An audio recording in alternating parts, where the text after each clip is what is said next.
The big news today from Miami Dolphins head coach Mike McDaniel: Jaelan Phillips is back and off the PUP. We're reacting to that and a bunch of other injury updates for the Dolphins here today on Locked On Dolphins.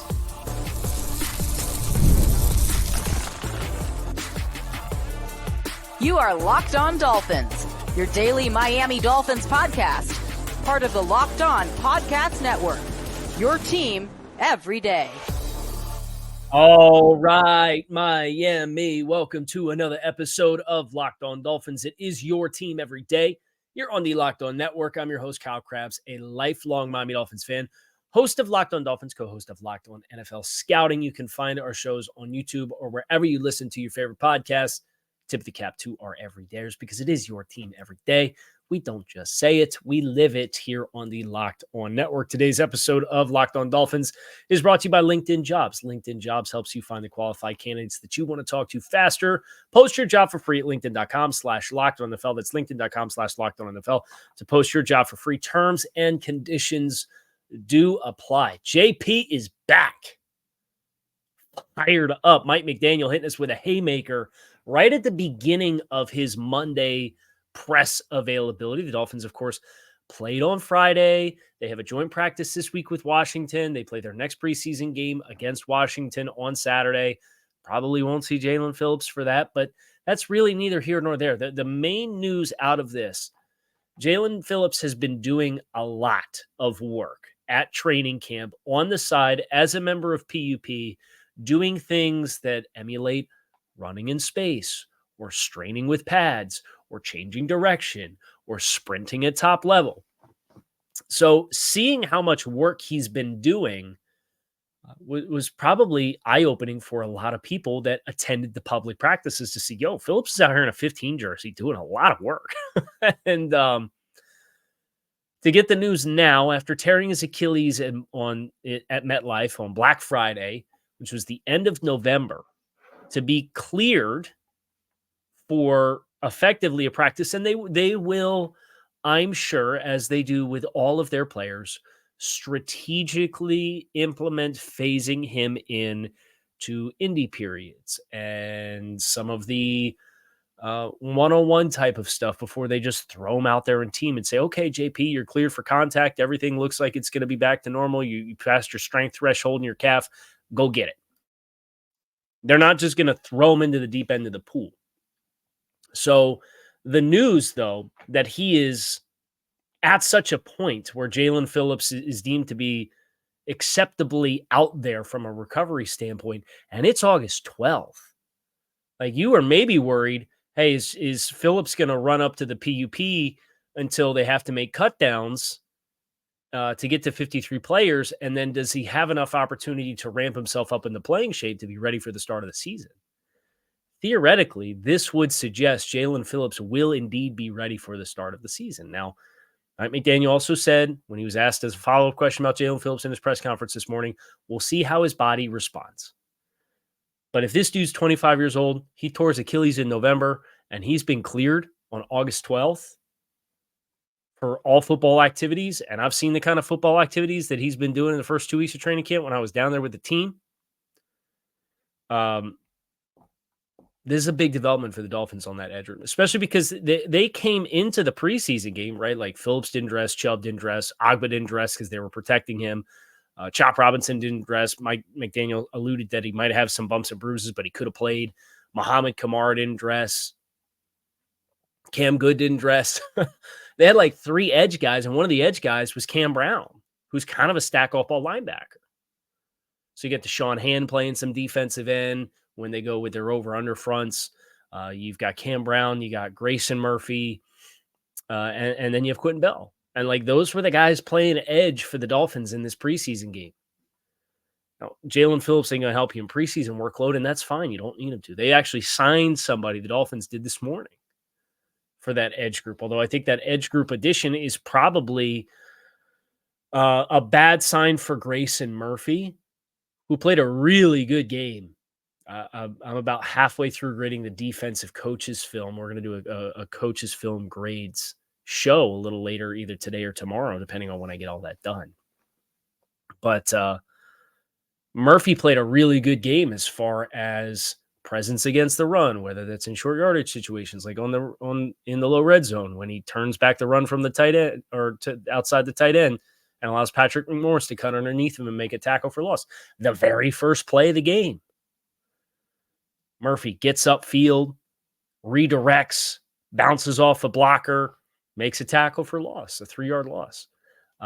He showed some flash, and he'd been getting a lot of run with the 1s and 2s because the Dolphins are down so many guys. Phillips back will help with the regular season forecast, but Murphy got banged up twice in that game against Atlanta. I believe it was Barry Jackson reported that as of Sunday, he had some kind of brace on his leg. So that doesn't bode well for a workload perspective for the rest of preseason and training camp for the Dolphins on the edge. They need guys to help them get through. Jaelan Phillips, he doesn't get activated to alleviate that, but nevertheless, Wyatt Ray is a new member of the Miami Dolphins this morning, according to Aaron Wilson. Wyatt Ray, if he's theoretically taking the Grayson Murphy role in the rotation, and then you can kind of wean Phillips in as he's ready to go, here's what you need to know about Wyatt Ray. Wyatt Ray was originally from Boston College, was pretty well regarded, came out in 2019. He did go undrafted, but he's from St. Thomas Aquinas, so he's local. Came through the NFL Combine at 6'3", 257 pounds, 32-inch arms, ran a 4.8 in the 40-yard dash. His probably most notable testing was a 7.3-second three-cone drill, nearly a 10-foot standing broad jump, 34 inches on the vertical jump.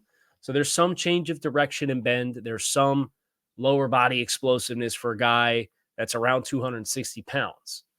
He's pinballed around a few teams in the league. He most recently was seen playing with the San Antonio Brahmas in the UFL, when the UFL merged with the XFL, or the USFL and the XFL merged into the UFL. And he was a successful player for the Brahmas. And he gets another shot at NFL training camp with the Dolphins here.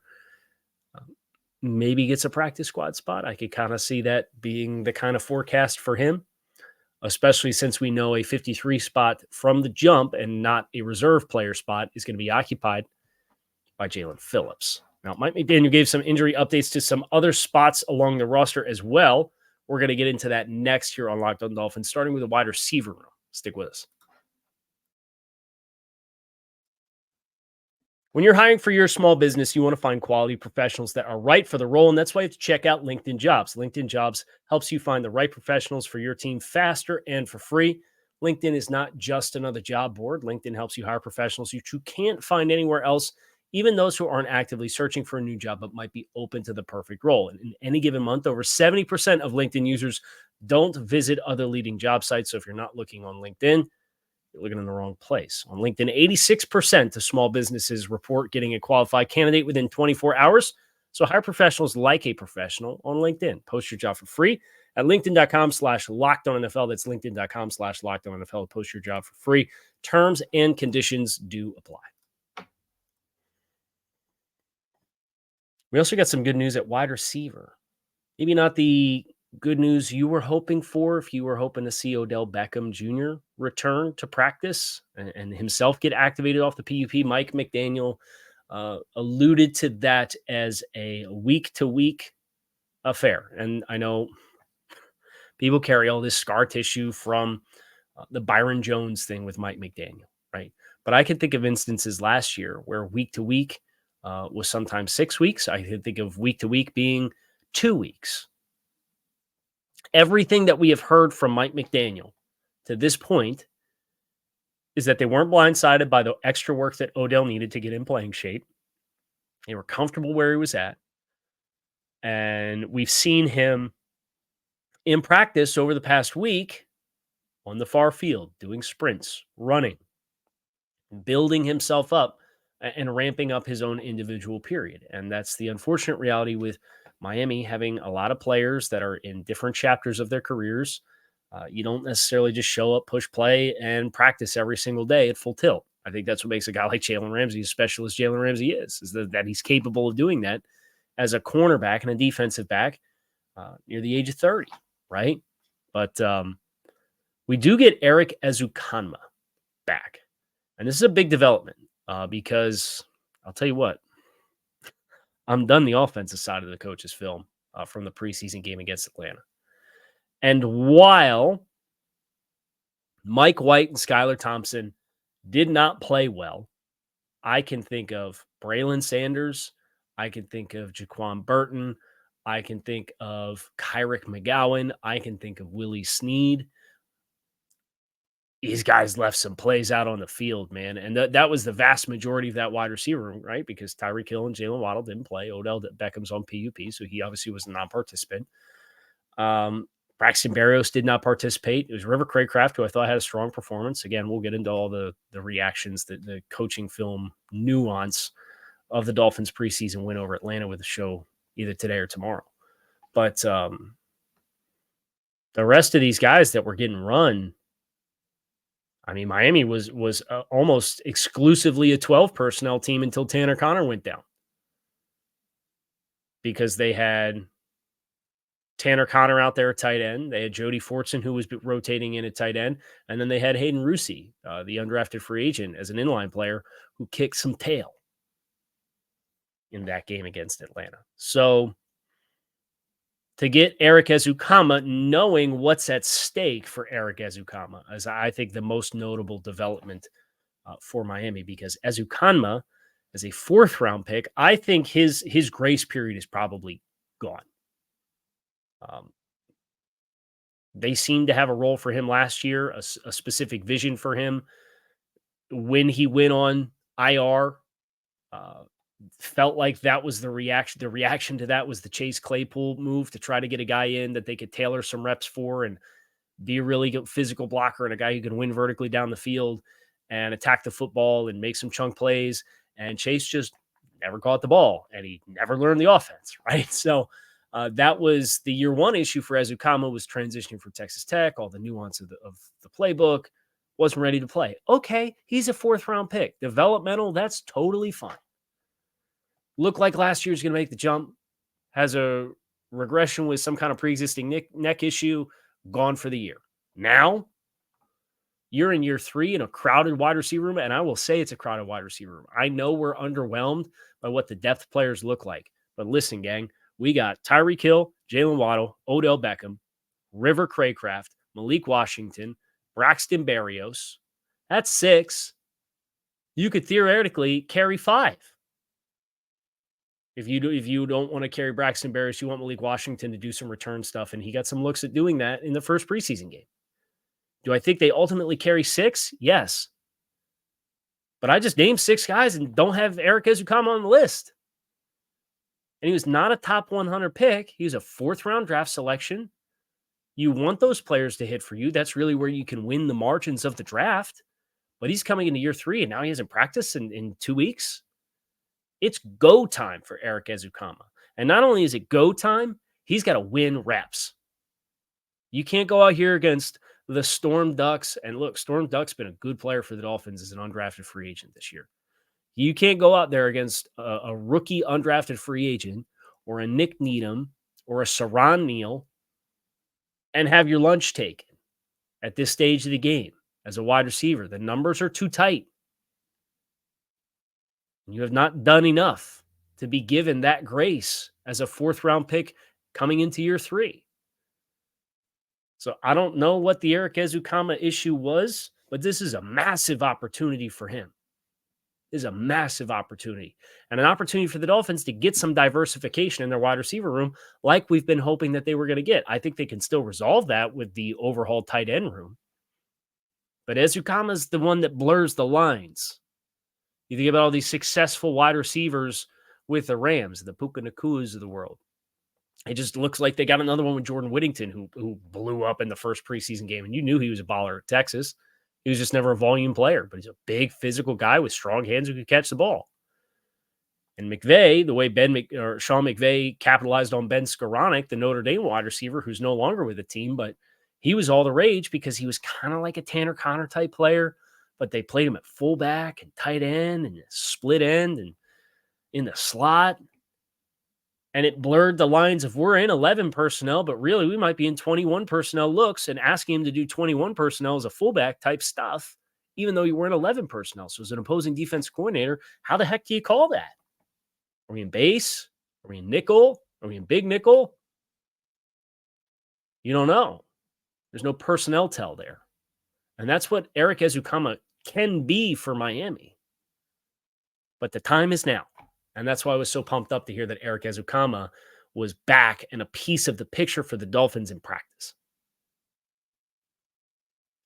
Now what he does with it from here, with Miami's DBs, which looks like a really promising group and some young guys that they're probably not going to be able to keep, but guys that are flashing, and then Washington is huge.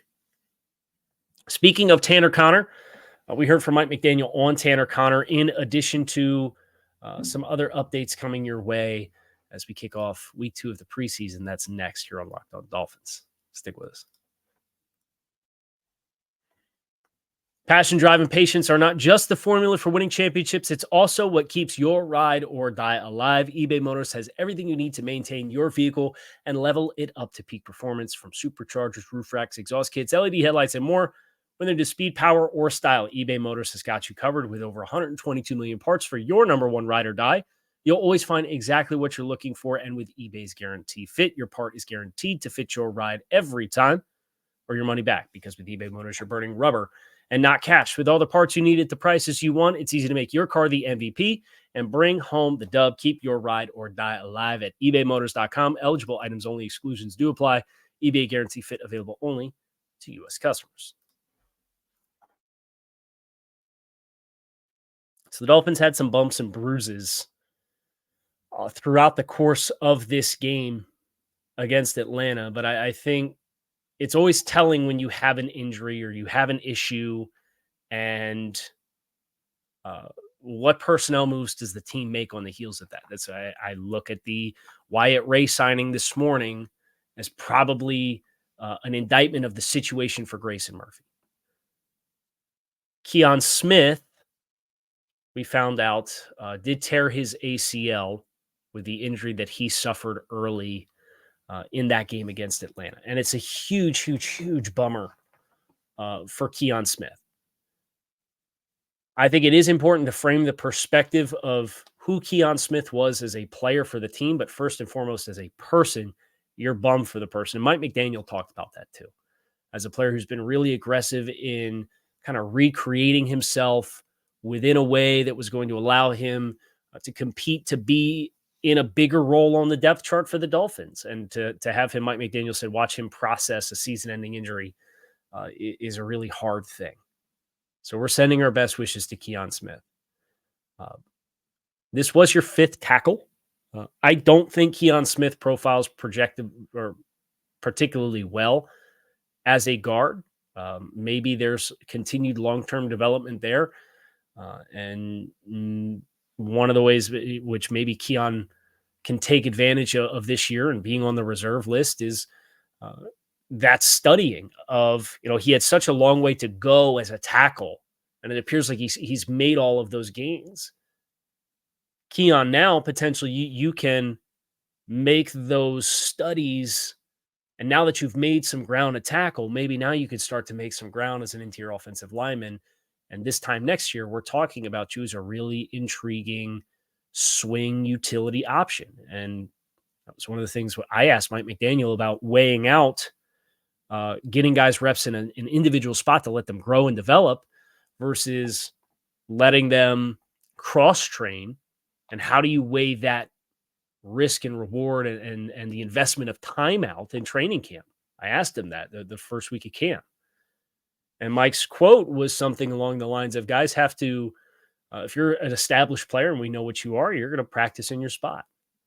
But if you're not, we're going to give everybody the right to earn the right to make the team. And a big piece of that puzzle for us is positional versatility. And I think Kion Smith faced a challenge in that regard this year, because Kion Smith had played 70 snaps last year as OT4, 70 snaps at tackle. And realistically, he's OT5 this year. He's behind Teron Armstead. He's behind Austin Jackson. He would have been behind Patrick Paul, and he would have been behind Kendall Lamb. He's your fifth tackle. He's a spot lower on the depth chart at tackle this year than he was last year. Interior-wise, I think that's why they were giving him an opportunity at guard. He took a couple ugly losses in the first quarter of that game before he left with the injury, including on the play in which he got injured on. He lost the rep at first contact and had to turn and pursue as the quarterback gets hit, and he's in recovery mode, but his entire momentum is carrying him away from the line of scrimmage because his back's turned to the line of scrimmage because he's pursuing the player that he missed first contact with. And Ryan Hayes ran the loop on the outside, and all those bodies converge on the quarterback, and Kendall unfortunately Kion unfortunately had his leg planted in the ground and had another body thrown into it. So for Kion Smith, I don't know how it changes the dynamics of the Dolphins' depth chart this year because I wouldn't have played him inside, and he's your OT5 and he's your OT4 last year and played 70 snaps. But this is now a big opportunity for Kion Smith. Now that you've made growth at tackle, taking some of that time to invest and diversify your portfolio and be ready to diversify your portfolio when you come back next year for training camp. Tanner Conner was the other one. No definitive timeline from Mike McDaniel. It doesn't sound like it's something super ominous, and that's good news for Tanner Conner because I think this tight end room could potentially carry four guys, especially if Erik Ezukanma doesn't work out at wide receiver and you need more size. Tanner Conner, I thought, had a very up and down game. The splash plays from a pass production standpoint, both the catch and run from Mike White on the play that he got hurt on just like a little shallow cross that he gets the ball early and is able to accelerate and get upfield.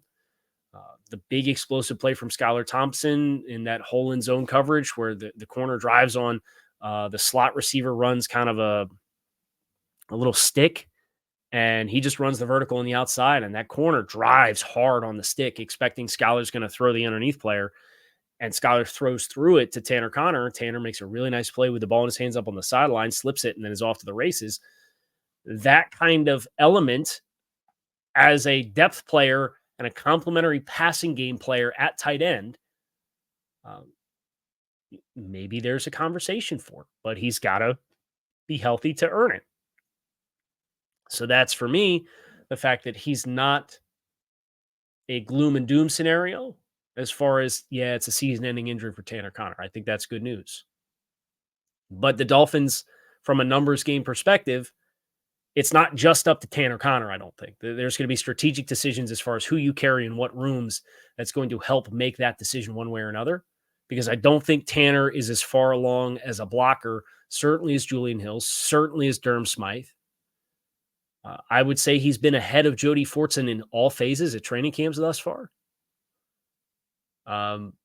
He's not a blocker like even Hayden Rusi, the UDFA. And I don't think he's a blocker like Jonnu Smith. So he's a passing game skill-specific type of player, which you would expect because he was a wide receiver at Idaho State. He's been a tight end convert for a couple years now, and that's it. There's still a lot of growth to be had there. But the interesting thing about Tanner Conner is he was the guy that lined up at fullback, right? Like Alec Ingold didn't play. They get a 9 formation early in the first half of this game, and he's the guy lining up in the backfield. That is, like we just talked about with Ezukanma, that is kind of the Ben Skoranek, blur the lines type of role. And I asked Mike McDaniel that before I left training camp. I asked him, I said, all the skill sets in your tight end room, what does that do for you? And the quote, I'll remember it all year. The versatility of your tight end room, turn the page. That's the diversity of your offense. So knowing that Tanner Conner's not ruled out for the indefinite future, and that's not to say that I think he's locked for 53, but there's some opportunities there if he's able to get himself right and back on track, and the Dolphins like what they say. There's your injury updates for the Dolphins coming into this week. The big news, of course, Jaelan Phillips making a return to the active roster off of the PUP list today. It's a big win for the Dolphins. We'll see what other wins come their way this week after a win on Friday Make sure you keep it locked in right here on Locked On Dolphins. It is your team every day. I appreciate you guys, as always, for checking out the show. Make it a great rest of your day, and we will be back with more content again soon. You can find us on YouTube or wherever you listen to your favorite podcasts. Go Fins.